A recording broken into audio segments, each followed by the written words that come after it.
In 1970, a British mathematician named John Conway created a project known as the Game of Life. Even though it's a game, it isn't one that you necessarily play. The Game of Life is a zero-player game, which doesn't make much sense when you hear it.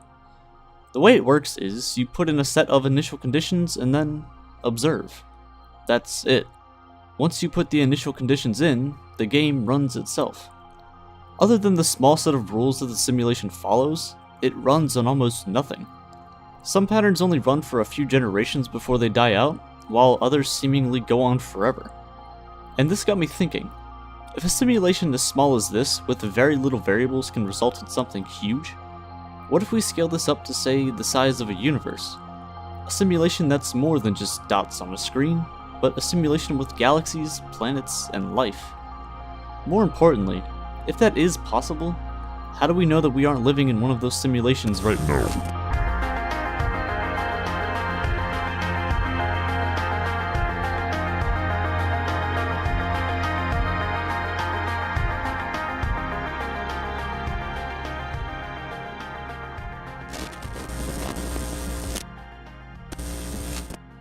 At first, the argument for our universe being a simulation just sounds like complete nonsense. But when you actually take a look into it, it seems to become more and more plausible. How do you observe things? Well, you see them, or smell them, or observe them with any of your senses. This is your subjective reality, a reality based on a subject, you. You are alone in your own head. Everything that you observe or interact with ends its journey with neurons firing in your brain in a certain way to create your view of the world. With this being said, can you prove that there is an objective reality? That is, a reality that exists independently of our knowledge of it. A sort of overarching reality that encompasses all of our subjective realities. It exists without our observation of it. That sounds kinda confusing though. You can't know that an objective reality exists without someone or something to observe it. For example, if I went outside and stated that it was freezing, and you went outside and stated that it was scorching hot, that is where our subjective realities come into play. From this, it seems that two different minds, two different people, can observe a single object in multiple ways. In an objective reality, it would just be either freezing or just scorching, regardless of either one of our observations. In an objective reality, in order to prove something exists, you would have to observe it without observing it, which is an obvious contradiction. This kinda begs the question, can you prove that anything outside of your own mind is actually real? Babies aren't exactly the smartest things in the world, but they do give us a good insight into how we learn, how our minds develop, and how we become aware of the world around us. If you look outside your window, you might see a tree, or another house, or maybe your car in the driveway. But you don't need to physically look out there to know that those things exist. This is known as object permanence. It is the knowledge that objects exist even when we aren't perceiving them in any way. However, we aren't born with this skill. It's something that is developed over time.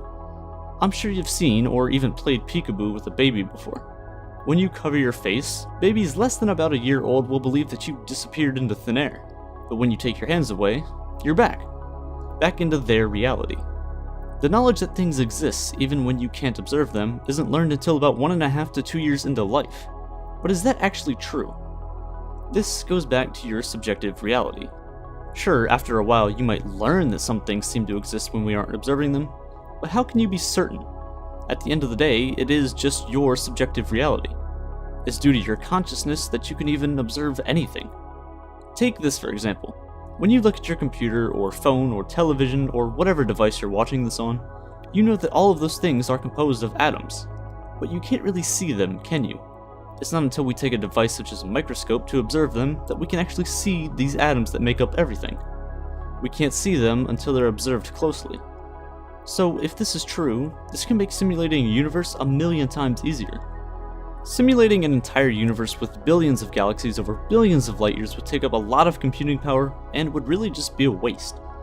All a post-human species would have to do is just simulate the consciousness of its subjects. Or maybe even subject. Is there any way to prove that anyone you talk to on a daily basis isn't just another function of code in the simulation? All the simulation has to do is just trick you into believing the world around you is real. When you play video games, you'll notice that things don't render in completely when you aren't looking at them. It's a waste of power and energy. Since video games are basically simulations of our own, why wouldn't a simulated universe follow a similar strategy? It's a very arrogant statement coming from a human, but hear me out. If a tree falls in the forest and no one is around to hear it, does it make a sound? It's a pretty popular psychological question, and it fits really well here. In a simulated universe, if no one is around or conscious of that even taking place, there's no reason for it to make a sound, or for the tree to even fall in the first place. If we stumbled upon that tree later on, it would just be lying on the ground to give the illusion that it fell. If we aren't observing galaxies in the Hubble Deep Field, what's the point of them existing in the simulation at all times? It could be possible that just bits and pieces of what we call the universe exist and are observed at a single time. If we look back at where technology was 100 years ago and compare it to now, you can see an obvious difference. If technology continues to advance at any rate that's greater than 0, then it is possible that in the future, whether it be 100 or 1 million years, that we will eventually have technology with near unlimited computing power. But all I keep talking about is power and energy. How would a civilization even get this kind of power?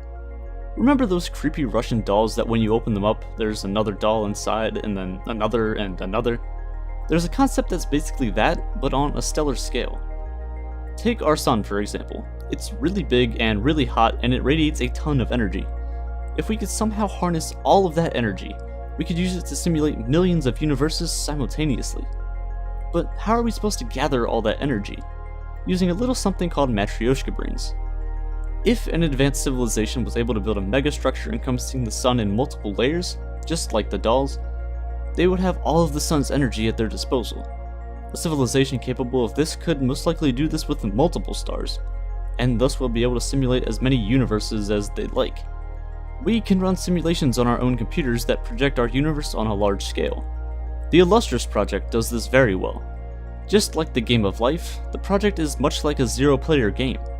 The scientists who created the project gave it certain properties that match our universe near the beginning and then just let it run. It's able to project our universe on a large scale very accurately, actually. And that's just with the computing power we have today. In the future, simulations like these will get more and more accurate until eventually, it may even be realistic. However, it cannot be perfect. When we observe atoms and attempt to view electrons or other particles, we cannot know both the position and momentum of these particles with 100% certainty. This is called the Heisenberg uncertainty principle. There's a limit to what we can know about the mass, energy, position, and time of a particle, meaning that in any simulation, there is no way to accurately represent everything exactly as it was. You can never truly have a perfect simulation of reality. It will always be slightly slower than the actual reality itself, even with an infinite amount of computational power at your disposal. In order to combat this, limits have to be put in place. Tricks and sleight of hand have to be used. A good example is this. If you have an old computer and try to run the newest games on it with 20 Google Chrome tabs open while also listening to music, you'll see an obvious decline in your computer's performance. The old computer doesn't have the computing power necessary to handle all of that strain, so it slows down. Now, think of black holes. When you're around that much matter in one place, that much information in one spot, time literally slows down. It's as if whoever created the simulation slowed down parts of the simulation to keep the energy required low. Could this be an explanation for the speed of light? Could this be the speed of computation of whatever simulation we may be in? There's no way to tell, and all of this is theoretical, and to be honest, insane. But it doesn't mean we shouldn't think about it. It could actually help answer some of the most sought out questions we ask.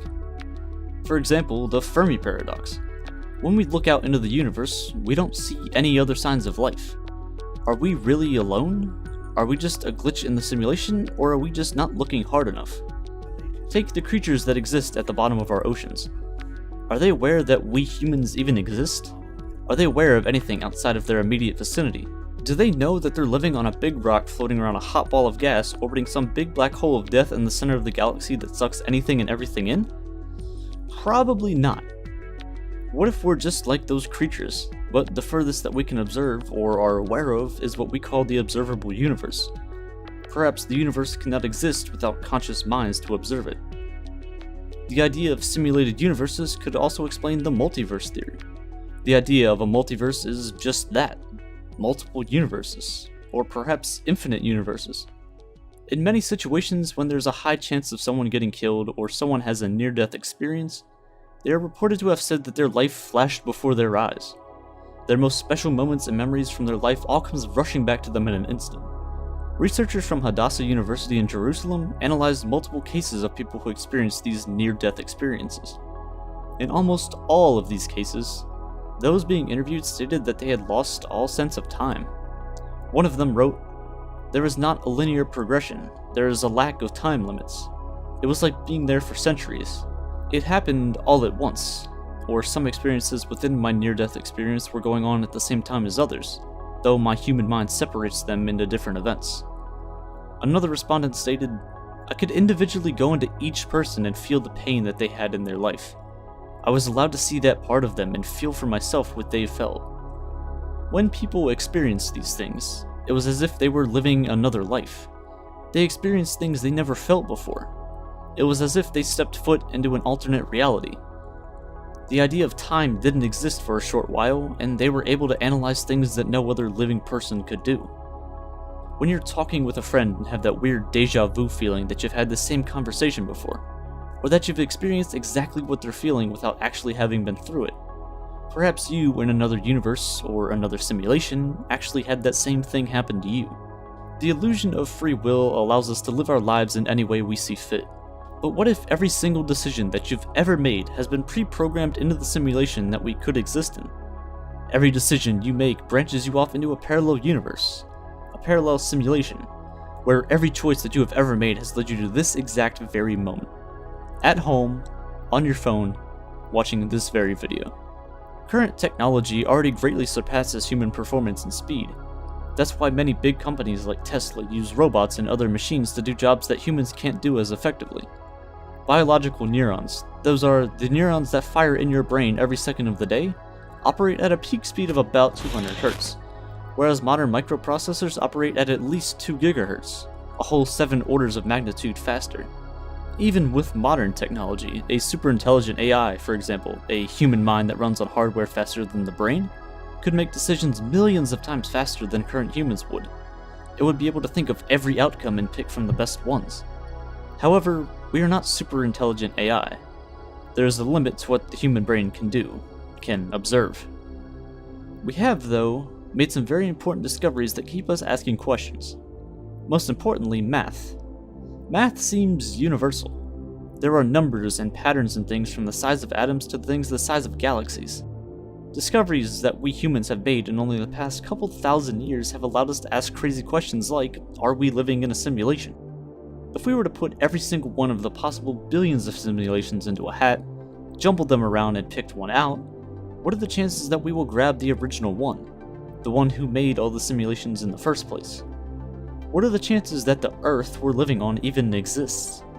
Perhaps an advanced alien species came upon our dead planet after billions of years and found traces of our DNA, traces of our existence, and then made a simulation out of that to learn about the history of the barren wasteland of a planet they had just stumbled upon.